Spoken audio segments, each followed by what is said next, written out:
Ravite Wellness Center, one-stop permanent solution for chronic diseases with integrated treatment.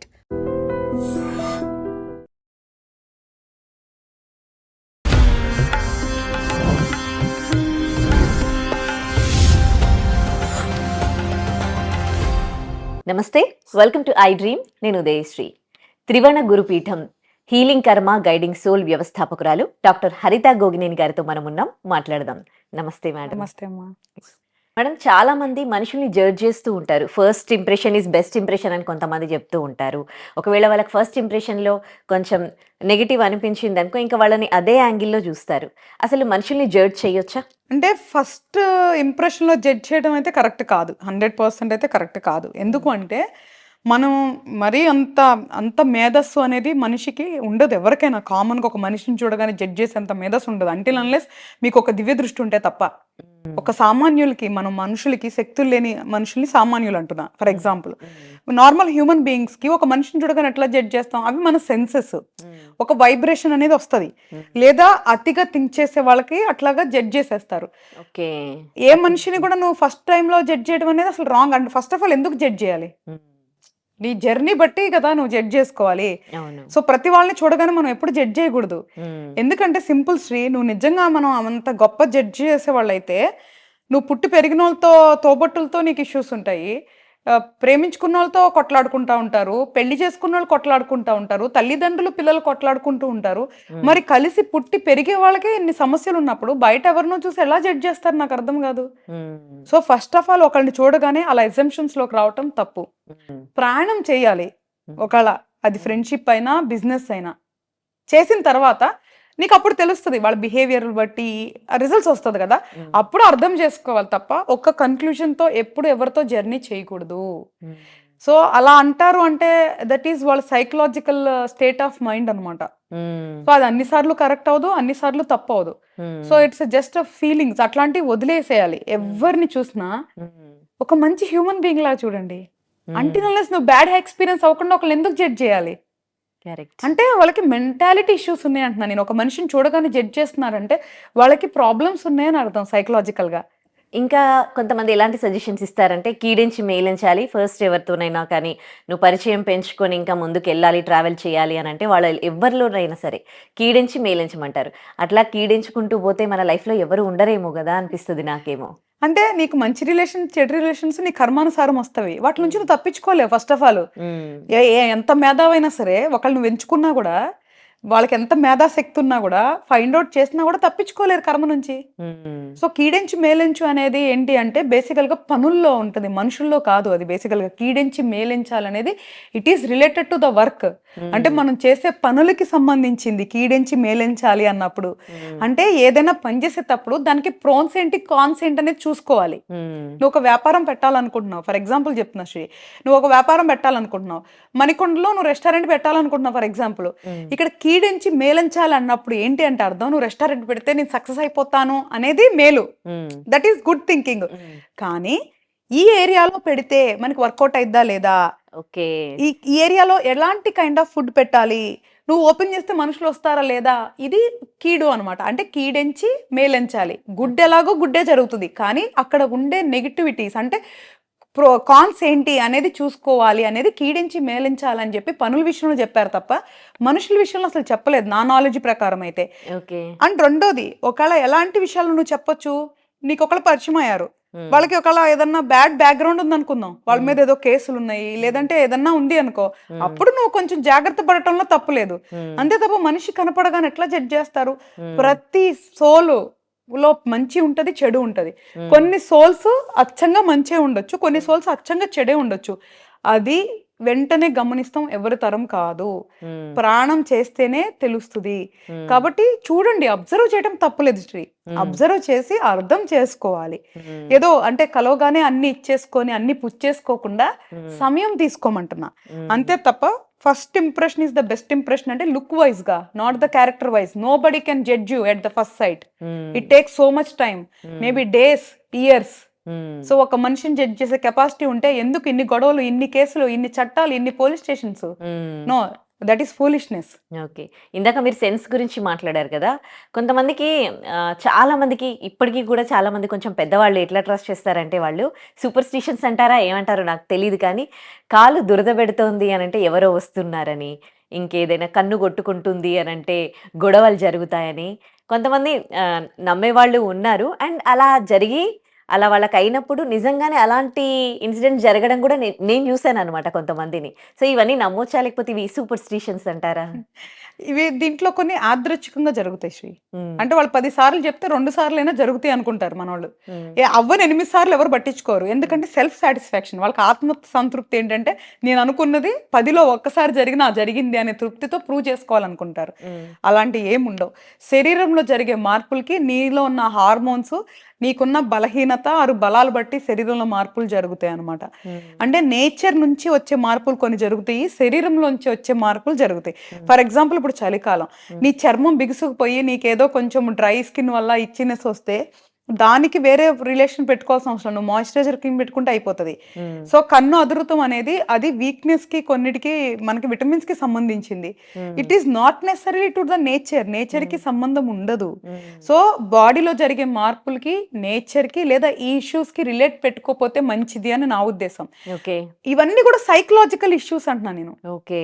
So psychological ఆ! Issues. అవన్నీ satisfaction కోసం చెప్తారు. హ్మ్. So, మనం మదర్స్ లాంటోళ్ళు చెప్పినప్పుడు ఏమంటాం, సరే ఆవిడ తృప్తి పడుతుంది కదా అని మనం వినేసి వదిలేస్తాం. హ్మ్. పెద్దోళ్ళు వాళ్ళు చెప్పినప్పుడు పోనీలే ఇప్పుడు వాళ్ళు సంతోషపడుతున్నారు కదా! అది కాదు అని చెప్పటం ఎందుకు? వాళ్ళని కొట్టిపడేయటం ఎందుకు? అదొక సంతృప్తి అనుకోవచ్చు. కానీ కొన్ని సార్లు అలా వదిలేసామంటే ఏమవుతుందంటే మూఢనమ్మకాలకెళ్ళిపోతారు. దాని తర్వాత అది ఒక స్ట్రెస్ కింద క్రియేట్ అవుతది. ఆ భయంతో నలుగురిని అప్రోచ్ అవుతారు. ఈ నలుగురు 4 మాటలు చెప్తారు. సో, అంతవరకు వెళ్ళొద్దు. హ్మ్. ఓకే. ఏదైనా అనిపించిందా? అబ్జర్వ్ చేసామా? వదిలేసినామా? హ్మ్. హ్యాపీ. అక్కడితో ఆగిపోతే ఓకే. బియాండ్ ఎళ్ళొద్దు. సో, ఇట్లాంటియేమి జరగవు అంత ఈజీగా అందరికీ గూడా. సో, ఎంతో సాధన చేస్తే తప్ప కొన్ని సెన్సెస్ రావు. ఓకే. లేదా కొంతమందికి సాధన చేయకుండా వచ్చింది అంటే గనక అదొక బ్లెస్సింగ్ వల్ల వస్తది. So, it is very, very, very rare cases అనమాట. ఓకే.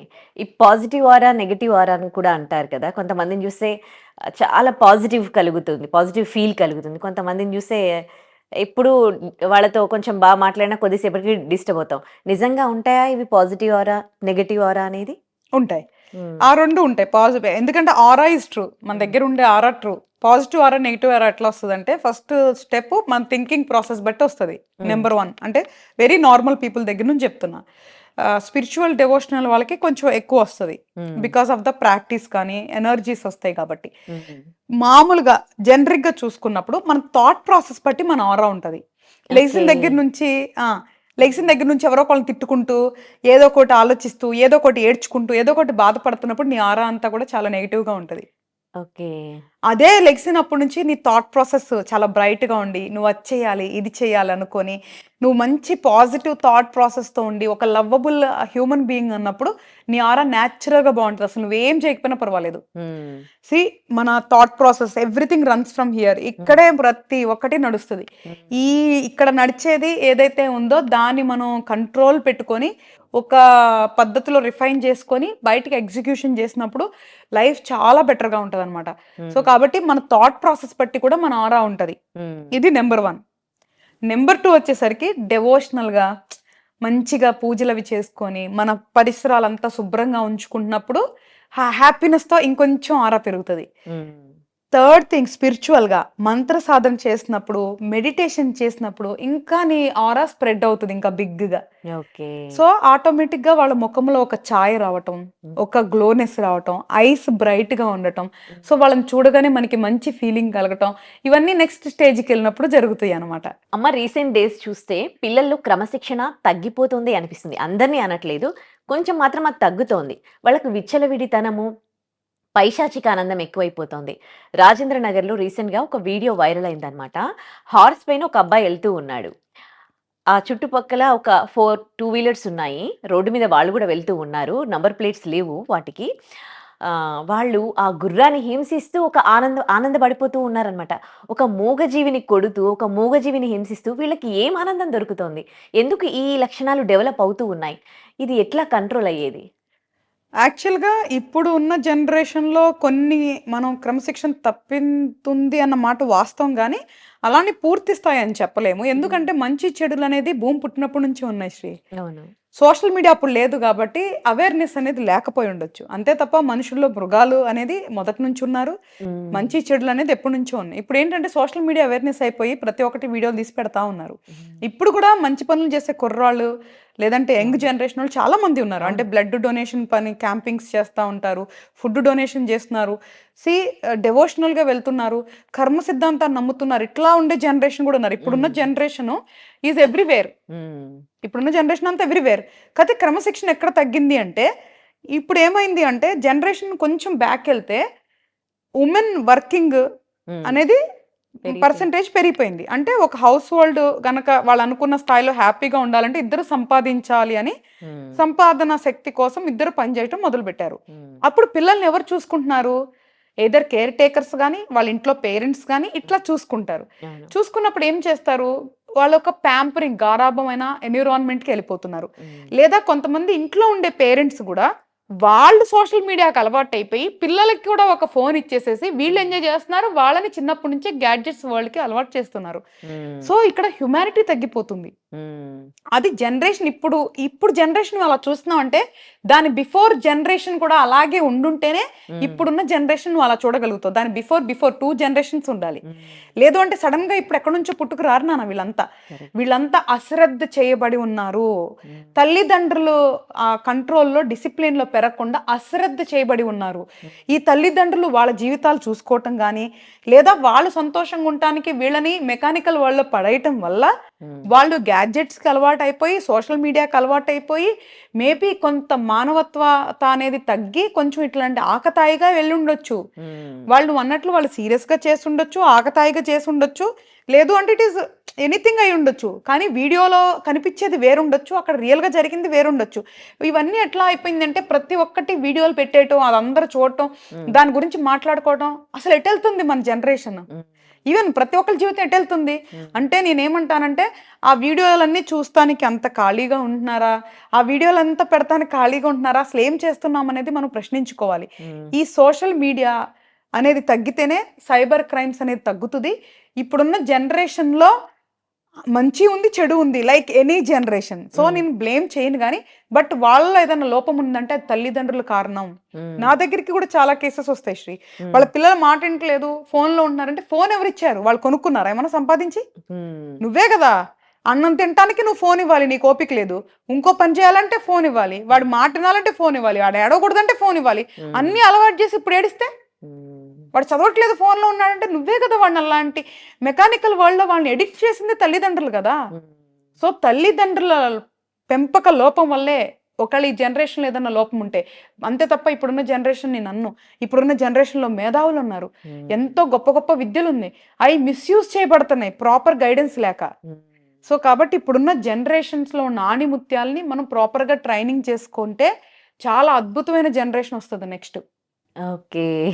చాలా మంచి విషయాలు తెలియజేశారు.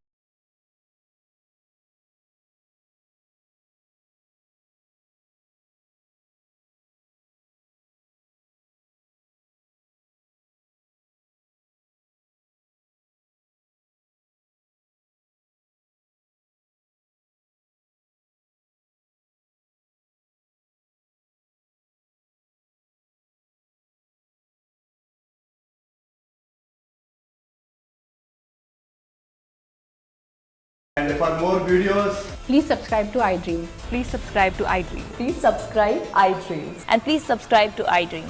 For more videos, subscribe to iDream. please like, share and subscribe to the channel. Congratulations, iDream. Subscribe to iDream. Subscribe to iDream. So subscribe to iDream Media. iDream की iDream team अंदर की huge congratulations. Please subscribe iDream Media. Please subscribe to iDream. Subscribe iDream. Please subscribe to iDream. iDream అంటే నా కళల channel subscribe చేసుకున్న నోరు తిరుగుతలేదు, మీరైతే గంట గుర్తు కొట్టండి. For more such videos, please subscribe to iDream. Subscribe to iDream. Please subscribe to iDream. Please subscribe iDream Media. Please do subscribe to iDream. Please subscribe to iDream Media. For best entertainment and information, please subscribe iDream. And don't forget to subscribe to iDream.